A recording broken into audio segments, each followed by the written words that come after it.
ഭഗവതി, എന്താ ഈ കാണുന്നേ? അപ്പൊ എന്റെ ഊഹം തെറ്റിയില്ല. ഇങ്ങനെ ഒരു മോതിരം കൈവശം വച്ചിരിക്കുന്നത് ശ്രീകലാമ്മയ്ക്ക് നേരത്തെ തന്നെ എന്നോട് പറയാമായിരുന്നില്ലേ? അത് പിന്നെ പണിക്കരെന്ന് വീട്ടിൽ വന്ന് പ്രശ്നങ്ങൾ നോക്കിയപ്പോ തന്നെ ഇക്കാര്യം തുറന്നു പറയണമെന്നുണ്ടായിരുന്നു. പിന്നെ മനസ്സൊന്നും മടിച്ചു. അതുമാത്രമല്ല, ഈ മോതിരം ഞാൻ അവൾക്ക് തിരിച്ചു കൊടുത്താ വീണ്ടും എന്റെ സംസാരശേഷി നഷ്ടപ്പെടുമെന്നുള്ള ടെൻഷനുണ്ട് തമ്പിയേട്ടന്. അതുകൊണ്ട് പണിക്കർ എങ്ങനെയെങ്കിലും ഈ പ്രശ്നത്തിനൊരു പരിഹാരം കണ്ടു തരണം. ഈ പ്രശ്നത്തിന് പരിഹാരം ഒന്നേ ഉള്ളൂ ശ്രീകലാമ്മേ. എത്രയും പെട്ടെന്ന് ആ മോതിരം അതിന്റെ ഉടമസ്ഥയായ പെൺകുട്ടിക്ക് തിരിച്ചു കൊടുക്കുക. തിരിച്ചു കൊടുക്കാൻ ഞാൻ ശ്രമിക്കാഞ്ഞിട്ടല്ല. ദേ, എത്ര ശ്രമിച്ചിട്ട് ഈ മോതിരം വിരലിന്ന് ഊരാൻ കഴിയുന്നില്ല.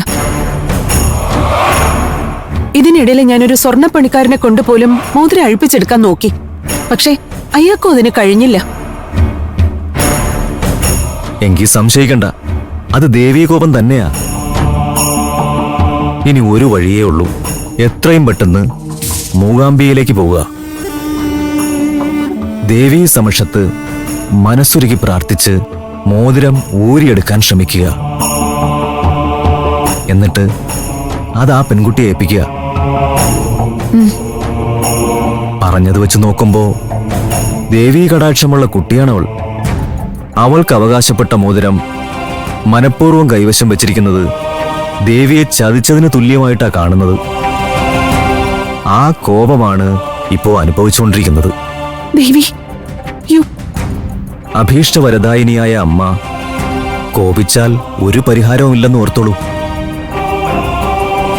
അതുകൊണ്ട് എത്രയും പെട്ടെന്ന് ദേവിയുടെ ദേഷ്യം ശമിപ്പിച്ച് മാപ്പിരുന്ന് ആ മോതിരം ഉടമസ്ഥയ്ക്ക് തിരിച്ചു കൊടുക്കണം. എങ്കിലേ ഈ അനർത്ഥങ്ങളൊക്കെ മാറുകയുള്ളൂ. അങ്ങനെ തന്നെ ചെയ്യാം. ഞാൻ ഉടനെ തന്നെ മൂകാംബികയ്ക്ക് പോവാം. അതോടെ ഈ പ്രശ്നങ്ങൾക്കൊക്കെ ഒരു പരിഹാരം ആവുമെങ്കിൽ അങ്ങനെ ആവട്ടെ. അങ്ങനെ തന്നെ ആവട്ടെ, സംശയമില്ല. മനസ്സുരുകി അമ്മയോട് മാപ്പിരുന്നോളൂ. അമ്മ ക്ഷമിക്കും. ഇനി അതിന് ഒട്ടും താമസം വേണ്ട കേട്ടോ.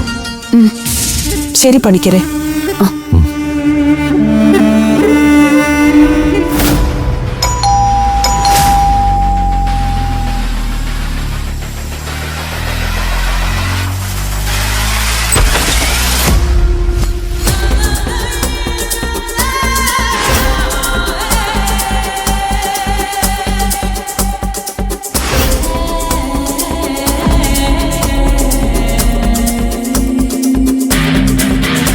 ആരാ?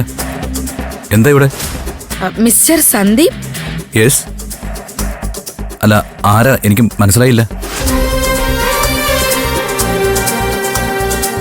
ഞാൻ ആരാണെന്ന് നിനക്ക് മനസ്സിലായില്ലേ?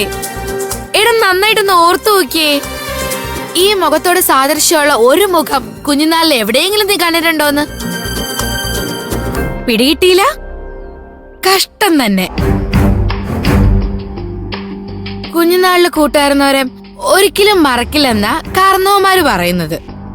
അത് സത്യമല്ലെന്ന് എനിക്കിപ്പം മനസ്സിലായി. അല്ലെങ്കിലേ നീ എന്നെ എത്ര പെട്ടെന്ന് തിരിച്ചറിഞ്ഞേനെ. സോറി, എനിക്ക് മനസ്സിലായില്ല. നിനക്ക് മനസ്സിലായില്ല? അതെ, 1 മുതൽ 5ാം ക്ലാസ് വരെ പഠിച്ച കൂട്ടുകാരുടെ മുഖങ്ങളൊക്കെ ഒന്ന് ഓർത്തു വയ്ക്കേ. അതിലെവിടെയെങ്കിലും ഇതുപോലൊരു മുഖം ഉണ്ടായിരുന്നോന്ന് ഒന്ന് ആലോചിച്ച് നോക്ക്. എനിക്ക് തന്നെ ഒട്ടും മനസ്സിലായില്ല. എന്താ തന്റെ പേര്? മനീഷ. ഒരു മനീഷ മേനോൻ ഓർമ്മയില്ല?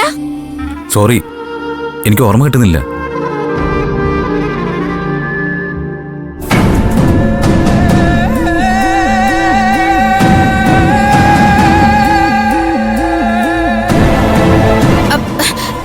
എങ്കിലേ എനിക്ക് നല്ല ഓർമ്മയുണ്ട്. 4th സ്റ്റാൻഡേർഡ് പഠിക്കുമ്പോ എന്റെ മുടിയിലെ മുല്ലമാല ചൂടുന്ന സന്ദീപ് മാധവനെ. എന്താ നിനക്ക് ഇപ്പോഴും ഓർമ്മ കിട്ടുന്നില്ലേ?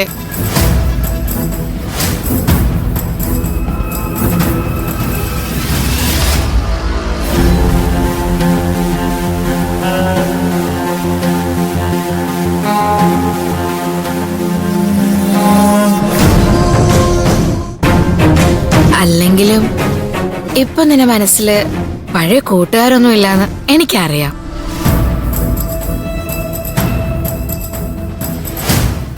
നീയൊരു പ്രണയത്തിൽ പെട്ടതും ആ പ്രണയം സക്സസ് ആവാത്തതൊക്കെ ഞാൻ അറിഞ്ഞു.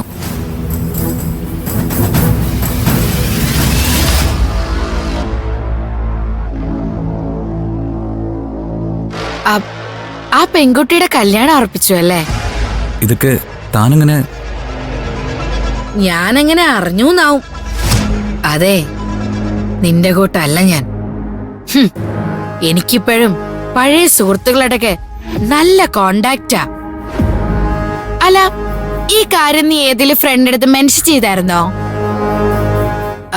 ആ ഫ്രണ്ട് വഴിയാ ഞാനിതെല്ലാം അറിഞ്ഞത്. ഞാൻ വിചാരിച്ചു നീ എന്നെ കാണുമ്പോ ഞാൻ ആരാണെന്നൊക്കെ അറിയുമ്പോ സന്തോഷം കൊണ്ട് തുള്ളിച്ചാടൂന്നൊക്കെ. എന്നാ നിന്റെ മുഖത്ത് ആ സന്തോഷമൊന്നും ഞാൻ കാണണമെന്നില്ല എന്റെ ക്ലാസ്മേറ്റേ. ഇവളെ എനിക്ക് പരിചയം കിട്ടുന്നില്ലല്ലോ. ഇനി ഓർമ്മ കിട്ടാഞ്ഞിട്ടാവോ? അതോ അമ്മയും തമ്പീഷ്ടനും കൂടി എന്തെങ്കിലും പ്ലാൻ ചെയ്ത് പറഞ്ഞു വിട്ടതാവോ? എന്തായാലും അധികം അടുക്കാതിരിക്കുന്നതാണ് നല്ലത്. അല്ല, എന്താ നീ ആലോചിക്കണേ? ഏയ് ഒന്നുമില്ല. ഞാൻ പണ്ടത്തെ ചങ്ങാതിമാരുടെ മുഖമൊക്കെ ഒന്ന് ഓർത്തു നോക്കുമായിരുന്നു. ബട്ട് സോറി ടു സേ, എനിക്ക് ഈ മുഖം ഇപ്പോഴും തീരെ പിടികിട്ടുന്നേ ഇല്ല. എങ്കിലേ കണക്കായി പോയി. പക്ഷേ ഇവിടുന്ന് പോകുന്നതിന് മുമ്പ് നിന്നെ കൊണ്ട് എന്റെ ബെസ്റ്റ് ഫ്രണ്ട് ആയിരുന്നു എന്ന് ഞാൻ പറയിപ്പിച്ചിരിക്കും. അതുറപ്പാ.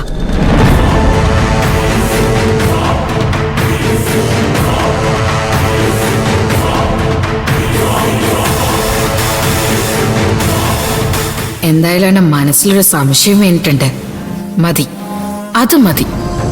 ഇനി ഞാൻ ഇവനെ പൂട്ടും.